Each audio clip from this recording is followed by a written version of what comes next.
নমস্কার শ্রোতা বন্ধুরা, আশা করি সবাই ভালো আছেন। আমার এর আগের গল্প বা আমার চ্যানেলের যে প্রথম গল্প ছিল অশরীরী আরোহী, অনেকেরই ভালো লেগেছে আশা করি। অনেকে লাইক করেছেন, কমেন্ট করেছেন। আজকের দ্বিতীয় গল্প, কারণ আজকে আবার একটি অমাবস্যা, রাত 11টা।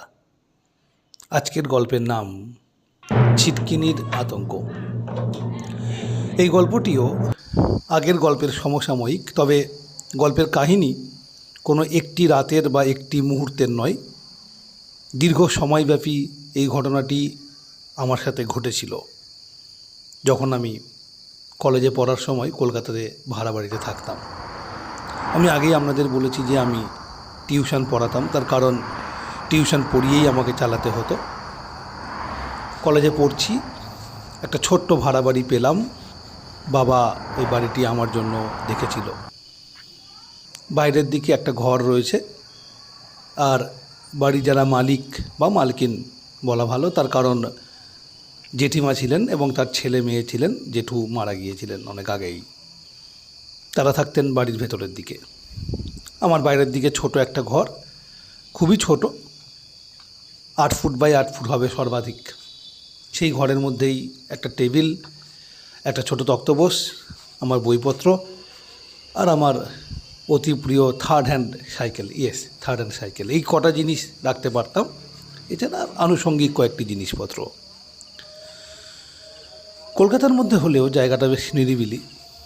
চারপাশটা তুলনামূলক বিভিন্ন বাড়ির পিছনের দিক, অর্থাৎ আমি যে জায়গায় থাকতাম সেই জায়গাটা এমনই, চারপাশে বাড়ি রয়েছে, বাট প্রত্যেকটা বাড়িরই পিছন দিক ওই বাড়ির দিকটাতে। তো যাই হোক, ভালোই কাটছিল আমার ওই ঘরে প্রায় 3-4 বছর।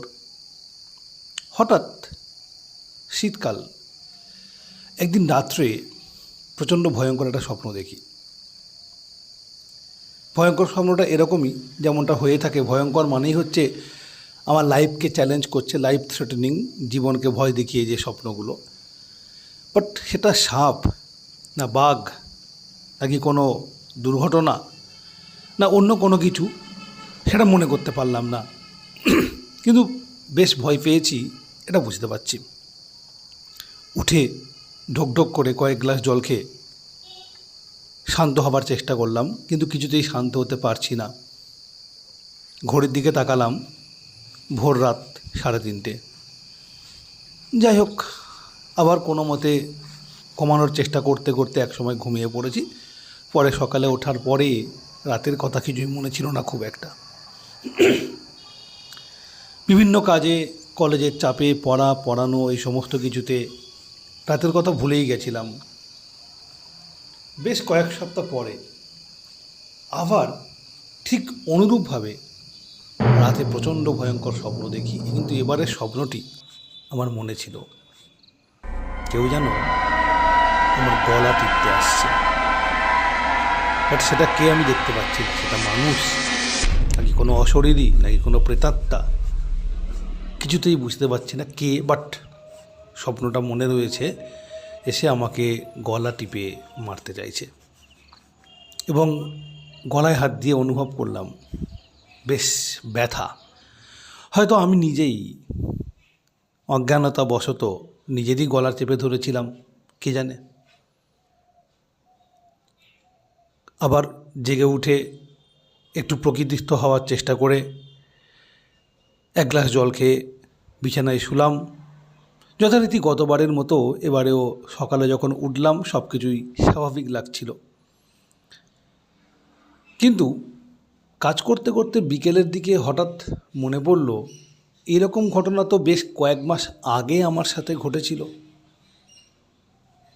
তাহলে আবার একই রকম ঘটনা ঘটলো, ব্যাপারটা কি? একটু সচেতন হলাম, মনে হলো। এরপর বেশ কয়েকবার, অন্ততপক্ষে আরও 2-3 বার একই রকম ঘটনা আমার সাথে ঘটে। যখন আমার মনে হয় 6 নম্বর বা 7 নম্বর বার হবে, সে রাতে যখন ওই ঘটনাটা ঘটল, অর্থাৎ আমি প্রচণ্ড ভয় পেয়ে কাঁপতে কাঁপতে বিছানায় জেগে উঠে বসলাম, তারপর একটু জল খেয়ে ধাতস্থ হলাম। তখন আমার প্রচণ্ড জোর টয়লেট ফেলো, বাইরে যেতে হবে, একটু ভয় ভয় লাগছে। টয়লেটে যেতে গিয়ে যখন দরজাতে হাত লাগালাম ছিটকানি খুলব, তখন হঠাৎ যেন আমার শরীরে বিদ্যুৎ খেলে গেল।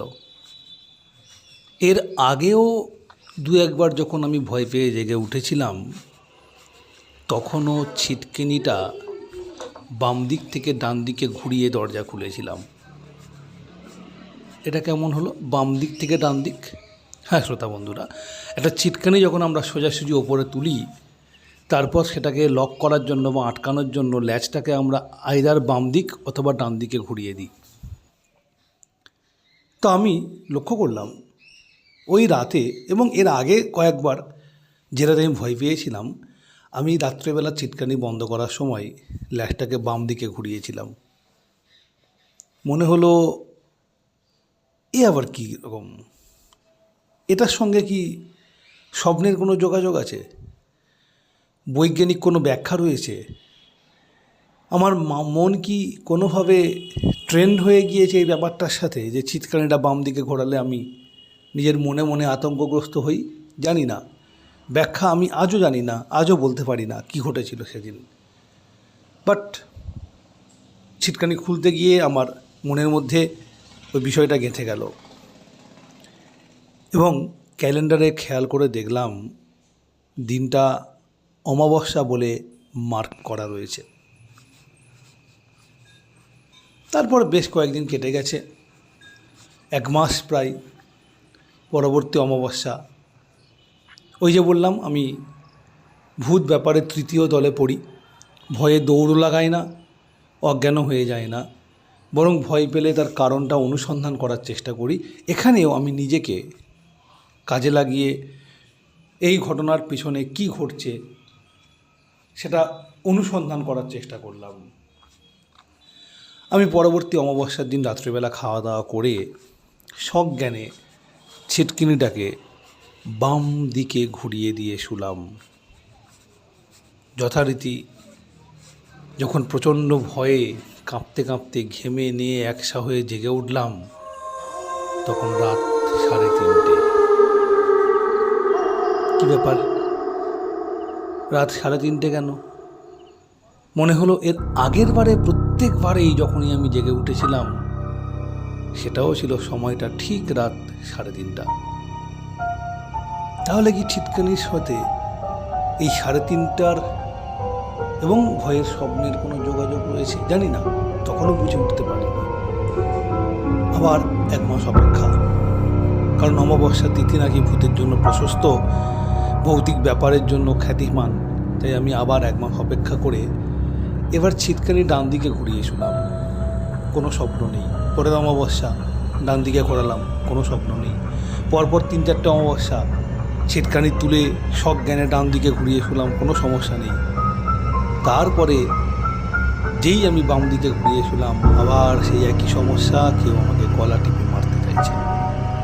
এবং জেগে উঠে দেখলাম ঠিক 3:30 বাজে। তখন আর থাকতে না পেরে ব্যাপারটাকে আমার ঘর মালিকের ছেলে বাবুদাকে বললাম। বাবুদা ব্যাপারটা শুনে হতভম্ব, যে এমনটা তো হবার নয়। তবে হ্যাঁ, বাবা এক সময় বলতো যে আমাদের এখানে কিছু সমস্যা রয়েছে, তার সাথে তোমার এই যোগাযোগটা আমি বুঝে উঠতে পারছি না। আরও মজার ব্যাপার, মজা ঠিক নয়, ভয়ের ব্যাপার, যে দিনকে দিন ভয়ের স্বপ্ন আরও ভয়ঙ্কর হচ্ছে। আগে যেখানে গলায় অল্প চাপ অনুভব করতাম, এখন যেন অনেক বেশি চাপ অনুভব করি। নিজেই নিজেকে বললাম হয়তো আমি মানসিক রোগগ্রস্ত হয়ে পড়ছি, হয়তো কোনদিন নিজের ক্ষতি করে ফেলবো। তাই আমাকে সাবধান থাকতে হবে যে অমাবস্যা রাতে অন্ততপক্ষে ছিটকানির ল্যাচ আমি বাম দিকে ঘোরাবো না। তারপরে আরও প্রায় 2 বছর ওই ঘরে ছিলাম।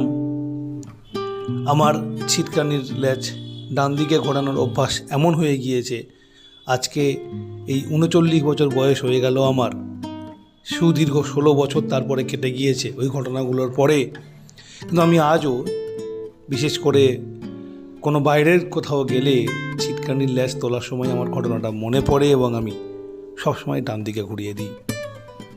ব্যাখ্যা আজও আমার কাছে নেই। বাম দিক করে শুলে বা বাম দিকে ঘুরিয়ে রাখলে পরবর্তীকালে আমার আর কোনো বড় ক্ষতি হতো কি না আমি জানি না। এটা ভৌতিক ঘটনা বলবো কিনা তাও আমি জানি না। আদৌ কোনো ভয়ের পরিবেশ তৈরি করতে পারলাম কিনা তাও আমি জানি না। শুধু আমার জীবনে ঘটা অন্যতম এক নিখাত সত্য কথা আপনাদের সামনে উপস্থাপন করলাম। কেমন হয়েছে বা কেমন লাগলো ঘটনাটা জানাবেন। যদি কোনো ব্যাখ্যা আপনাদের কাছে থাকে সেটাও অবশ্যই কমেন্ট করবেন। চ্যানেলটি সাবস্ক্রাইব করে পাশে থাকুন। এরকম আরও অনেক আজব রহস্য রোমাঞ্চ ভৌতিক কাহিনী যেটা কিনা আমার জীবনে ঘটেছে আমি সেগুলো আপনাদের সাথে শেয়ার করব। সেই সঙ্গে সঙ্গে আমার জীবনের ঘটনা এটা তো আর অজস্র হতে পারে না, তার পরবর্তীতে আমার শোনা কয়েকটি ঘটনা আপনাদেরকে জানাবো, কিন্তু অপেক্ষা করতে হবে পরবর্তী অমাবস্যা পর্যন্ত। তো অমাবস্যার ডায়েরি চ্যানেলে যারা যারা এতক্ষণ শুনলেন প্রত্যেককে অসংখ্য অসংখ্য ধন্যবাদ।